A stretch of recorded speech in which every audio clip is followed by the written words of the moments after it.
봉헌할 그 시간에 설교를 잠깐 하려고 했었는데 여러분도 이렇게 주일날 여러분 만나 뵙게 돼서 너무나 감사합니다. 여러분 우리가 그 남녀노소 할 것 없이 그 나름대로의 그 시간을 우리가 살고 있습니다. 그래서 그 시간 속에 살면서 또는 인생이라는 이 굴레 속에서 우리가 살아가고 있죠. 나이가 어리든 어르신이든 할 것 없이 인생 속에서 많은 고민과 또 많은 갈등 속에서 살아가는 것이 우리들의 보편적인 삶이다라고 말할 수가 있습니다. 그래서 러시아의 문호인 톨스토이는 이렇게 얘기를 했습니다. 인생이란 무엇인가라는 이 책에서 한 예화를 들었는데 제가 그 한 토막의 예화를 간략하게 소개해드리겠습니다. 어떤 젊은이가 길을 가다가 숲에서 뛰어나온 이 사자를 만나게 됩니다. 갑자기 피할 길이 없게 되어지자 이 젊은이는 우물을 발견하고 우물 벽에서 자라고 있던 칡 넝쿨을 잡고 우물 속으로 몸을 피했습니다. 우물 중간쯤에 내려와 아래를 보니까 그 우물은 말라 있었습니다. 그런데 그 마른 우물 바닥에 독사가 떼를 지어서 우글거리고 있는 겁니다. 위에서는 사자가 내려다보고 있고 아래에는 독사가 우글거리고 이 절박한 상황에서 아주 가는 그 칡 넝쿨에서 의자에서 매달려 있는 겁니다. 그런데 그가 매달려 있는 그 칡 넝쿨을 또 무언가가 갉아먹기 시작하고 있습니다. 그것은 우물 벽에서 나온 흰 쥐와 검은 쥐였습니다. 바로 낮과 밤을 의미하는 흰 쥐와 검은 쥐는 번갈아 가면서 나타나서 젊은이가 매달려 있는 이 생명줄과 같은 칡 넝쿨을 갈아먹고 있는 절체절명의 위기 상황입니다. 그런데 이러한 절박한 상황에 처한 젊은이가 또 눈을 들어서 하늘을 보니까 우물 곁에 있는 큰 나무 위에 높은 가지에서 꿀벌들의 꿀벌집이 매달려 있는 겁니다. 그런데 그 꿀이 넘쳐서 우물 안으로 뚝뚝 떨어지고 있었습니다. 이 젊은이는 그 떨어지는 꿀을 먹으면서 달다 이렇게 이야기를 하였다고 합니다. 무슨 말일까요, 여러분? 지금 톨스토이가 이러한 절박한 상황에서 꿀의 단맛에 취해서 자신의 현실을 잊어버리고 매달려 있는 이 모습을 인생에 비유하고 있다는 겁니다. 바로 오늘을 살아가는 현대인들이 문명의 달콤한 꿀에 취해서 자신의 삶의 절박한 상황을 잊어버리고 살고 있다는 그런 경고의 메시지를 담고 있기도 합니다. 그러면서 톨스토이는 탈무드의 말을 인용하여서 인생이 무엇인가에 대해서 정의해 놓았습니다. 그 내용인즉슨 우리 생애에서 가장 중요한 문제는 우리에게 주어진 이 짧은 생애에서 우리를 세상에 보낸 이가 우리에게 바라는 것을 우리가 얼마나 실천하며 살아가고 있는가 하는 것이다. 우리는 과연 그렇게 살고 있는가라고 하면서 질문을 던집니다. 여러분의 인생은 어떻습니까? 여러분 인생은 어떻게 살아가고 계십니까? 오늘 본문에서 전도자가 인생에 대한 말씀을 하고 있습니다. 오늘 읽었던 이 3장의 핵심은 모든 것에는 때가 있다라는 핵심적인 말씀입니다. 3장 1절을 보시면은 범사에 기한이 있고 천하 만사가 다 때가 있나이 말하면서 모든 것에 쓰는 때가 있다라고 고백하고 있습니다. 그리고 우리가 인생을 살다 보면요, 범사에 기한이 있고 천하 만사가 다 때가 있다라는 이 말씀에 공감할 때가 간혹 있습니다. 그 가운데 오늘 보면 10절부터 15절까지 내용은 전도자가 인생을 살아가면서 자신이 경험한 인생에 대한 깨달음을 기록해 놓고 있습니다. 오늘 본문 말씀을 통해서 전도자가 말하는 인생이란 어떤 것인가를 발견하여서 그리스도인으로서 인생을 살아갈 때에 어떤 가치관을 갖고 살아가야 하는지를 깨달아 그리스도인으로서의 인생을 멋지게 살아갈 수 있는 그런 기회로 삼으실 수 있는 저와 여러분이 되시기를 소망합니다. 첫째로는 전도자는 우리 인생의 모든 것이 하나님의 손에 달려 있다라고 고백하고 있습니다. 10절 중간 말씀을 보시면은 하나님이 인생들에게 노고를 주사 애쓰게 하신 것을 내가 보았노라 라고 말씀하셨습니다.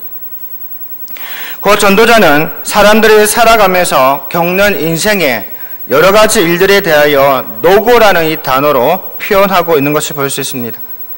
전도자는 인생을 살면서 곰곰이 생각해 보니까 밭을 갈고 씨를 뿌리고 가꾸는 것도 노고이고 가정을 이루고 살아가는 것도 어떻게 보면 노고이고 사람들의 삶의 과정 모두가 노구로 제시되어지고 있더라는 것입니다.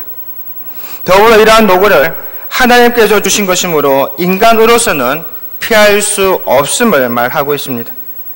이처럼 하나님께서 인생에게 노고를 주어 애쓰게 하셨다는 것은 인간에게는 마땅히 수행해 나가야 할 일들이 있는 것이고 삶의 노고가 있다고 할지라도 각자의 인생에 대하여 충실하게 살아가야 함을 우리에게 말씀해 주고 있습니다.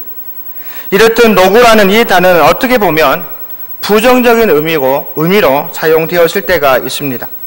그러나 중요한 사실은 이 모든 수고와 노고가 우리들에게 주어진 삶의 일부분이기에 혹은 우리 삶의 노고가 부정적인 의미가 있다고 하여서 우리의 인생을 운명론적인 삶이나 숙명적인 삶이나 또는 허무적인 삶으로 나아가서는 아니 된다는 것을 말씀하고 있습니다. 전도서에서 말씀하시는 것은 허무주의적인 삶을 이야기하는 것이 아닙니다. 전도서의 핵심은 하나님 없는 삶은 아무것도 아님을 여러 가지 환경과 인생에서 일어나는 일들을 통하여서 제시해 주고 있는 것뿐입니다. 결코 허무주의적인 사고로 전도서가 기록된 것은 아니라는 것이죠. 그리고 여러분의 인생은 아무 뜻 없이 살아가는 존재가 아닙니다. 이 세상은 하나님의 법칙대로 움직이는 것이고 우리의 삶 역시 하나님의 도우심에 따라 살아가게 되어져 있습니다. 결코 운명론적인 삶이거나 숙명론적인 삶으로 자포자기하는 삶을 살아가서는 아니 된다는 사실입니다. 그렇다면 하나님의 섭리와 인도하심 따라 사는 것과 운명론적인 삶을 살아가는 이 삶의 차이점은 무엇인가 하는 겁니다. 하나님의 섭리와 인도하심 따라 살아간다는 것은 내 삶의 중심에 하나님이 계셔서 전능하신 하나님께서 나를 하나님의 자녀로서 살아갈 수 있게 인도하신다는 의미이고, 운명론적인 삶이라는 것은 내 운명은 여기까지다, 더 이상 어찌할 수가 없어, 또 운명에 맡기며 살아가는 것이 인생이라고 하면서 이 세상적인 허무주의적인 생각을 갖고 살아가는 것, 이것이 바로 차이점이라는 것이죠. 우리의 삶에 하나님을 인정하느냐, 그렇지 않고 운명론적인 삶을 사느냐 하는 이 갈림길에서 세상 사람들과 그리스도인으로서 구별되어지는 겁니다. 그러므로 여러분, 우리의 삶에 여러 가지 노고가 있고 제 삶의 변화와 여러 가지 예상치 못한 일들을 만난다고 하더라도 그 속에, 그 삶 속에 하나님의 역사심을 믿고 또 살아계심을 믿는다면 우리 그리스도인들은 그 환경에 영향을 받지 않는다는 사실입니다.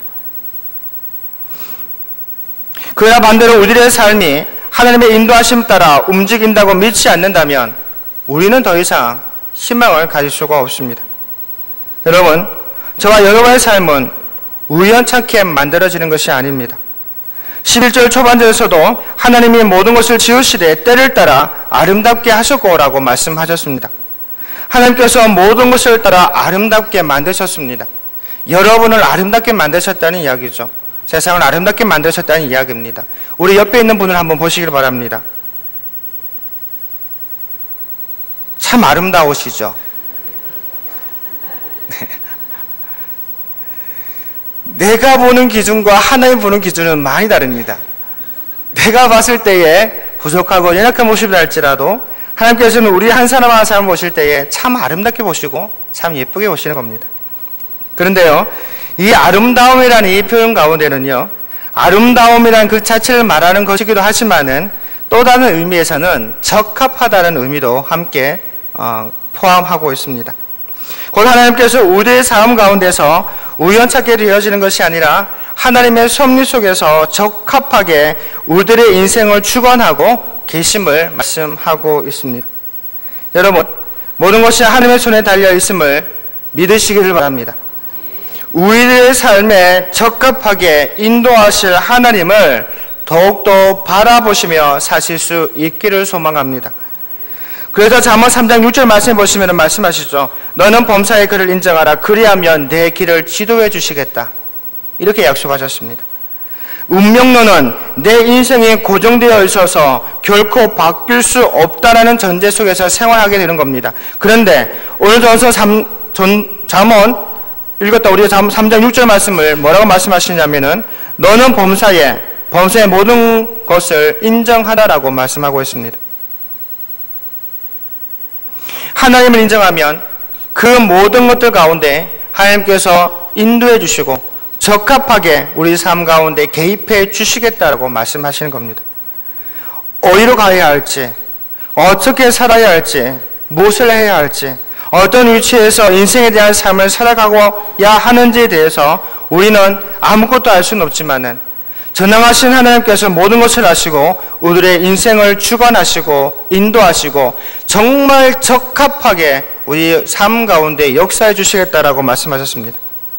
여러분, 저와 여러분은 고정된 삶이 아닙니다. 고정되어 있는 운명론이 아닙니다. 하나님의 인도하심에 따라 하나님의 계획하심과 섭리에 따라 우리는 인생을 살아가고 있다는 사실 여러분 꼭 기억하실 수 있기를 바랍니다. 그러므로 여러분 현재 여러분의 삶은 어떠십니까? 힘들고 지쳐 있습니까? 일들이 잘 풀리지 않습니까? 질병과 수고로 더 이상 삶에 희망이 없는 것처럼 보이십니까? 내 삶이 더 이상 나아질 수 없다라고 생각하십니까? 그로 인하여서 운명론적인 삶을 살아가고 있는 것은 아니십니까? 그렇다면 이제는 그런 운명론적인 세상의 가치관과 소리에 귀를 닫으시기를 바랍니다. 여러분의 귀는 하나님께서 여러분을 택정하셨고 지도하시고 인도하셔서 삶을 풍성하게 살게 하시고 희망을 품게 하신다라는 것에 여러분의 귀를 여셔야 한다는 것입니다. 하나님의 말씀에 귀를 기울이시고 그 말씀에 여러분의 마음을 드릴 수 있기를 소망합니다. 그래서 민수기 6장 24절에서 26절까지 이렇게 말씀하시는데요. 같이 한번 읽어보겠습니다. 같이 읽습니다. 시작. 여호와는 내게 복을 주시고 너를 지키시기를 원하며 여호와는 그의 얼굴을 내게 비추사 은혜 베푸시기를 원하며 여호와는 그 얼굴로 내게로 향하여 드사 평강 주시기를 원하노라 할지니라 하라. 하나님께서 여러분에게 복을 주시고 지키시며 은혜 주시고 평강 주시기를 원하시는 분이십니다. 믿으십니까? 그 하나님께서 여러분의 삶을 인도하신다 하심을 믿으십니까? 여러분이 이 세상의 노고 속에 살고 있지만은 하나님께서 외면하지 않으실 것이라는 그 믿음 가지고 살아가고 계십니까? 결코 하나님께서는 우리를 외면하지 않으십니다. 하나님께서는 결코 우리들 이 세상에 홀로 두지 아니하십니다. 아무리 힘들고 아무리 삶의 무게를 느낀다고 해도 여러분에게 복을 주시기를 원하시는 그 말씀에 귀를 기울이시고 믿으시면서 이 세상의 노고 속에서도 하나님의 복을 누리며 살아가시는 저와 여러분이 되시기를 소망합니다. 둘째로 전도자는 사람에게 영혼을 사모하는 마음을 주셨다라고 말씀하고 있습니다. 11절 하반절의 말씀해 보시면은 영혼을 사모하는 마음을 주셨다라고 말씀하십니다. 이 말씀을 지역하면 이렇습니다. 하나님은 사람의 마음에 영혼을 심으셨다라는 것으로 직언할 수 있습니다. 이 말의 의미는 하나님께서 비록 인간을 현실이라는 제한된 시간 안에서 살게 하셨지만 그 마음에는 영혼에 대해서 생각하고 자신의 존재의 시작점이 어디에 있는지 그리고 결국 죽음 이후에 돌아갈 곳이 어디인지에 대한 의문을 가지도록 하셨다라는 말씀입니다.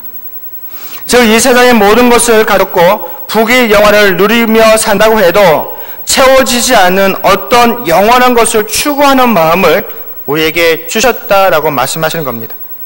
그래서 존 칼빈도 이렇게 얘기했습니다. 인간의 마음에 종교의 씨가 있다라고 말하고 있습니다. 즉 우리 속에 종교의 씨를 통하여서 창조주를 찾게 되고 우리의 살고 죽음이 어디에서부터 시작하여서 어디에서 끝이 나는가 하는 이 질문을 끝없이 해오고 있답니다. 마치 사도행전 17장 22절 말씀에서처럼 바울이 아레오바고 가운데 서서 아덴 사람에게 하는 말이 너희를 보니 범사에 종교심이 많더라고 하셨던 이 말씀처럼 우리들 속에서는 종교성이 있고 종교의 씨앗이 있어서 종교를 찾게 되어지고 창조주 하나님 또 창조주가 누구인지에 대한 궁금증을 유발하게 되어진다는 사실입니다. 하나님께서는 영혼을 사모하는 마음을 우리에게 주셨습니다. 우리 속에 창조주를 생각하게 하는 그 마음을 주셨습니다. 그런데 세상 사람들은 창조주의 대상을 잘못 선정하고 알지 못하는 경우들이 참으로 많습니다. 온 인류의 사람들의 마음속에 종교의 씨, 마음의 영혼을 심으셔서 창조주 하나님을 찾길 원하셨는데 사람들은 오히려 엉뚱한 우상들을 만들어 가고 있다는 것입니다. 마치 이스라엘 백성들의 마음과 생활 속에 하나님이 계심에도 불구하고 모세가 시내산에 올라가 있는 동안에 우상을 만들어서 섬기면서 그것이 하나님이다라고 생각하여서 춤추고 노래하며 경배했던 모습들처럼 세상 사람들 역시 그런 모습으로 잘못 알고 인생을 살아가고 있다는 것입니다. 그리고 그들의 영혼의 만족을 위해서 어떻게 합니까? 자녀에게 기대입니다. 또 남편과 아내를 의존하죠. 그리고 직업의 성취도에 따라 집착하게 되어져 버리는 겁니다. 성공이 우리의 영혼을 만족해 하는 것으로 착각하고 있다는 것입니다. 그래서 시편 17편 14절 말씀을 이렇게 말씀하십니다. 우리 같이 한번 읽어보겠습니다. 시작. 여호와께서 이 세상에 살아있는 동안 그대의 분깃을 바른 사람들에게서 주의 손으로 나를 구원하소서. 그들은 주의 제물로 배를 채우고 잔으로 만족하고 그대의 남은 산업을 그대의 어린 아이들에게 물려주는 자니이다. 무슨 말씀입니까? 인생을 살아가는 동안 그들의 분깃을 바른 사람들에게 있는데 그 사람들은 재물을 채워가는 것에 목적을 두고 있고 자녀들을 만족하게 하는 것이고 자기 사업이 잘 되어져서 그 사업을 자손들에게 넘겨주는 것, 그걸 목적을 가지고 살아가고 있다는 것입니다. 그리고 전도서 5장 10절 말씀 이렇게 말씀하십니다. 은을 사랑하는 자는 은으로 만족하지 못하고 풍요를 사랑하는 자는 소득으로 만족하지 아니하나니 이것도 헛되다라고 고백합니다. 전도서 6장 3절 말씀을 또 보시면은 사람이 비록 100명의 자녀를 낳고 또 장수하여 사는 날이 많을지라도 그의 영혼은 그러한 행복으로 만족하지 못하고 또 그가 안장되지 못하면 나는 이르기를 낙태된 자가 그보다 낫다 하니라고 고백합니다. 이 세상의 것으로는 우리의 영혼을 만족할 수가 없습니다. 우리의 영혼의 문제를 어찌 해결할 수가 없다는 이야기입니다. 그렇다면 우리의 영혼의 문제를 해결하고 만족해 할 수 있는 길이 어디 있냐는 겁니다. 이사야 55장 3절 말씀 우리 같이 한번 읽겠습니다. 이사야 55장 3절 말씀이요. 읽겠습니다. 시작. 너희는 귀를 기울이고 내게로 나와 들으라. 그리하면 너희의 영혼이 살리라. 내가 너희를 위하여 영원한 언약을 맺으리니 곧 다윗에게 허락한 확실한 은혜니라. 만족감을 누리시는 방법이 무엇입니까? 귀를 기울이고 하나님께 나아가고 그러해서 하나님께 주시는 그 언약의 약속의 말씀을 믿고 또 확실한 그 은혜를 경험하며 살아가는 것, 그것이 우리가 만족을 느낄 수 있는 유일한 길입니다. 세상의 물질과 자녀와 여러 가지 어떤 환경적인 부분을 위하여 만족감을 누리는 게 아니라 하나님으로 만족할 수 있습니다. 하나님께 귀를 기울임으로 해서 만족할 수 있습니다. 하나님께서 우리의 모든 문제들을 해결해 주시고 영혼의 문제들까지도 해결해 주실 것이라는 그런 마음 가지고 그 믿음 가지고 살아가는 것, 이런 마음 가지고 살아갈 때에 만족감을 누릴 수가 있는 것이죠.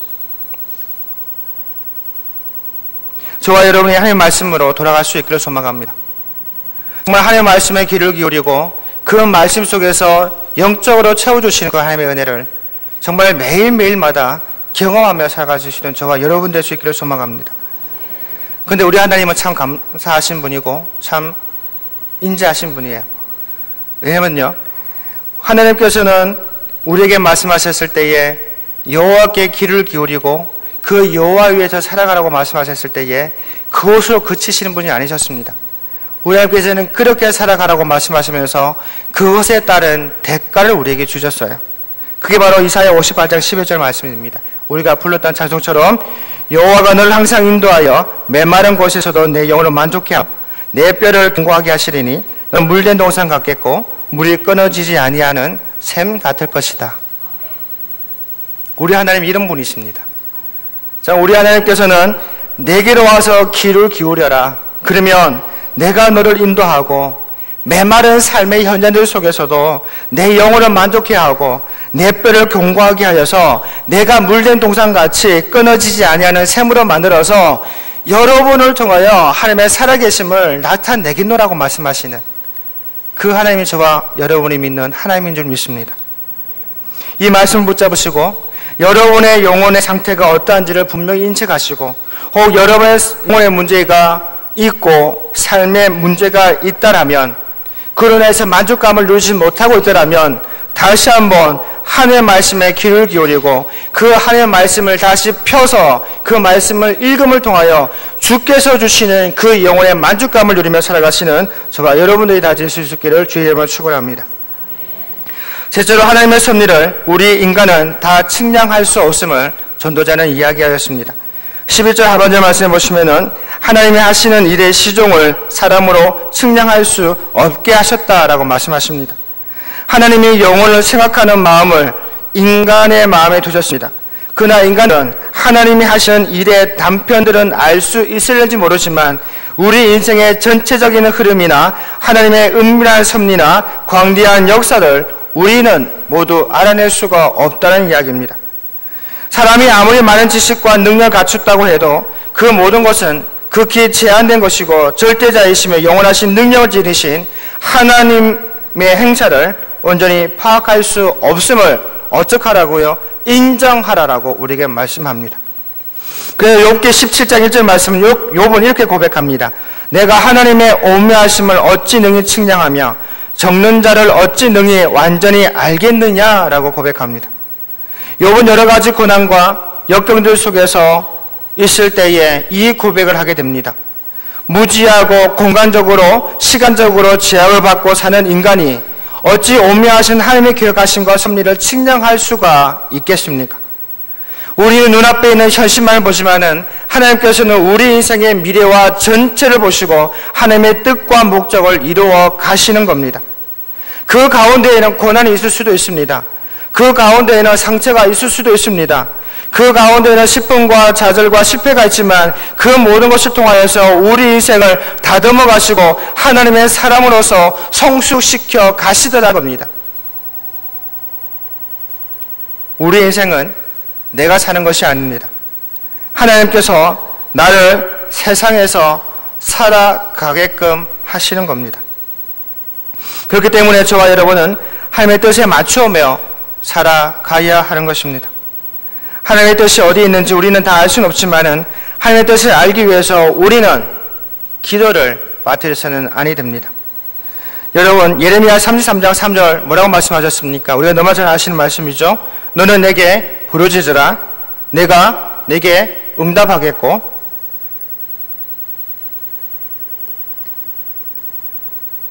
같이 해보겠습니다. 너는 내게 부르짖으라 내가 내게 응답하겠고 내가 알지 못하는 크고 은밀한 일을 내게 보이리라. 하나님께 기도하면 오묘하심과 측량할 수 없으신 그 하나님의 뜻을 보여주시겠다라고 말씀하십니다. 여러분 이런 데 기도하지 않으시겠습니까? 하나님의 그 오묘하심과 측량할 수 없으신 그 하나님의 뜻을 헤아리고 깨달을 수 있는 방법이 기도를 통하여서 가르쳐 주시겠다고 하셨는데 기도하지 않으시렵니까? 여러분의 삶에 여러 가지 고민되어지는 부분들, 해결되어져야 할 부분들, 선택해야 할 부분들, 정말 어디로 가야 할지 모를 그때에 여러분 기도하심을 통하여 하나님의 뜻을 분별할 줄 알며 살아가시는 저와 여러분이 다 되실 수 있기를 주의 이름으로 축원합니다. 오늘 말씀을 여러분 기억하시면서 우리의 그리스도인의 가치관은 하나님의 중심의 가치관을 살아가야 하고 또 우리의 인생은 측량할 수 없는 그 하나님의 은혜 속에서 살아갈 수 있게끔 하신다라는 그 약속의 말씀을 꼭 붙잡으시고 어떠한 상황들 속에서도 하나님을 놓지 않고 하나님께 영광 돌리며 살아가시는 저와 여러분이 다 되시기를 주의 이름으로 축원합니다. 기도하겠습니다. 살아계신 하나님 아버지 감사합니다. 우리가 인생을 살아가고 있습니다. 이 자리에 있기 전까지 우리는 세상 속에서 삶을 살아왔고 인생이란 굴레 속에서 여러 가지의 문제들과 여러 가지 사건들과 또 여러 가지 일들로 인하여서 상처와 후회와 답답함을 느끼며 살아왔을는지도 모르겠습니다. 그러에다 좌절할 수밖에 없고 그로 인해서 위로받을 곳이 없은 그러한 삶을 살아가고 있는지도 모르겠습니다. 그런데 오늘 본문 말씀을 보았더니 주께서 말씀하십니다. 측량할 수 없는 하나님의 은혜가 우리의 삶 속에 있다라고 말씀하셨습니다. 이곳에 계신 모든 성님들 한 분 한 분들마다 우리 인생을 살아갈 때에 그 속에서 역사하시는 하나님의 역사하심을 날마다 체험하며 살아갈 수 있도록 도와주시옵소서. 인생을 우리가 다 이해할 수는 없지만은 그 인생 속에 하나님의 계획하심이 있다는 사실을 알고 기도를 통하여 하나님의 뜻과 하나님의 오묘하신 그 생각을 깊이 깨달아 그 말씀 속에서 머물며 살아갈 수 있는 우리 모두가 되게 하여 주시옵소서. 하루하루 삶 하나님의 은혜 가운데 살게 하시고 하루하루의 인생 가운데 성령님의 역사하심 속에서 감사하며 사용할 수 있는 우리 모두가 되게 하여 주시옵소서. 감사드리며 예수님의 이름으로 기도드리옵나이다. 아멘.